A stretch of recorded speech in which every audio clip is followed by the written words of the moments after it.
Hello, welcome back to KD Academy. જો તમે અમારી ચેનલ પર નવા હોય તો જરૂરથી સબસ્ક્રાઇબ કરજો.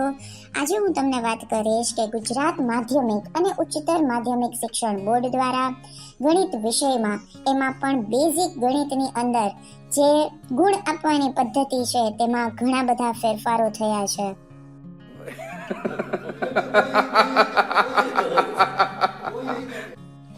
તો આ વર્ષે પાસ થવું ખૂબ જ સહેલું થઈ ગયું છે, કારણ કે હું જે તમને મુદ્દાઓ કહું છું તેને ધ્યાનથી સાંભળજો. अरे मुझे चक्कर आने लग गया अब। ગણિત વિષયની અંદર સૌથી પહેલા જ્યારે પરીક્ષાનું પેપર ચેક કરવામાં આવતું હતું ત્યારે તેની અંદર લેખન શુદ્ધિ, ભાષા સજ્જતા, અક્ષરો વગેરેનું મહત્વ આપવામાં આવતું હતું, જેને આ વર્ષે બિલકુલ મહત્વ આપવામાં આવશે નહીં, જેના કારણે જે વ્યક્તિઓના અક્ષર ખરાબ હશે અથવા તો તેની ભાષા શુદ્ધિ નહીં હોય તે વ્યક્તિ પણ આ વર્ષે પાસ થઈ જશે. બીજું એ કે આ વખતે માર્ક લેવા માટે, ગુણ લેવા માટે આપણે અંગ્રેજીમાં અંકોનો છે એ ઉપયોગ કરવાનો છે. વિદ્યાર્થીઓ છે એ સરળતાથી અંગ્રેજીમાં અંકો લખશે કે જેથી કરીને શિક્ષકને સારી રીતે જોઈ શકાશે. આ ઉપરાંત ઘણી વખત તમે લાંબી પદ્ધતિનો ઉપયોગ નહીં કરો અને તાર્કિક રીતનો ઉપયોગ કરશો તો પણ તમને ગુણ મળી શકશે. બીજું, અતિ સંક્ષિપ્ત એટલે કે દશાંશની અંદર જો જવાબ આવતો હોય તો એ જવાબ આપણે દશાંશ પૂર્ણાંકમાં ન લખતા તમે એને પૂર્ણ સ્વરૂપે લખશો તો પણ તમને એનો જવાબ છે એ સાચો ગણવામાં આવશે અને તમને એના ગુણ છે એ આપવામાં આવશે. એટલે કે આ વખતે એક પણ અંક જો દશાંશ પૂર્ણાંક પછી જો ફેરફાર હશે તો એની બિલકુલ ચિંતા કરવાની જરૂર નથી. આ ઉપરાંત પ્રમેય કે સાબિતીના દાખલામાં પક્ષ, સાધ્ય વગેરેનો કોઈ પણ જાતનો આગ્રહ રાખવામાં આવેલ નથી. એટલે વિદ્યાર્થી ક્યારેક જો શોર્ટ ટ્રીક દ્વારા જો દાખલો ગણશે તો પણ તે ગુણને હકદાર થશે. ક્યારેક વિદ્યાર્થી સૂત્ર લખી અને સાચી કિંમત મૂકી છેલ્લે સાદું રૂપમાં જો ભૂલ કરશે તો એ જગ્યાએ પણ ગુણ પ્રદાન કરવામાં આવશે.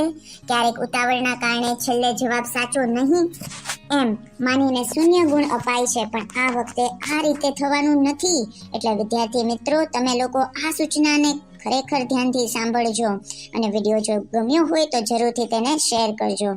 તમને આપવામાં આવેલી જે આન્સર કી જે બોર્ડ દ્વારા મૂકવામાં આવે છે એમાં જે પ્રમાણે વિદ્યાર્થીઓના હિતને ધ્યાનમાં રાખીને જ તમારું છે એ માર્ગદર્શન અને ગુણ છે એ આપવામાં આવશે.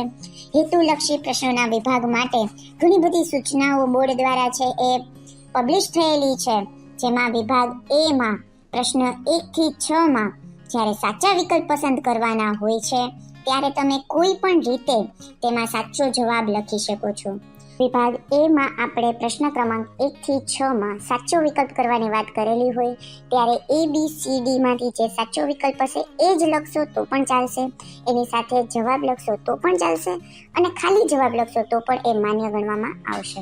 ત્યારબાદ પ્રશ્ન ક્રમાંક 7 થી 12 માં જો ખાલી જગ્યા આપેલી હોય એ ખાલી જગ્યામાં 3 વિકલ્પો આપેલા હશે, એમાંથી સાચો વિકલ્પ પસંદ કરી શકો અને ખાલી જગ્યા પૂરી શકો અથવા તો તેની નીચે લીટી કરીને પણ જવાબ છે એ માન્ય ગણવામાં આવશે.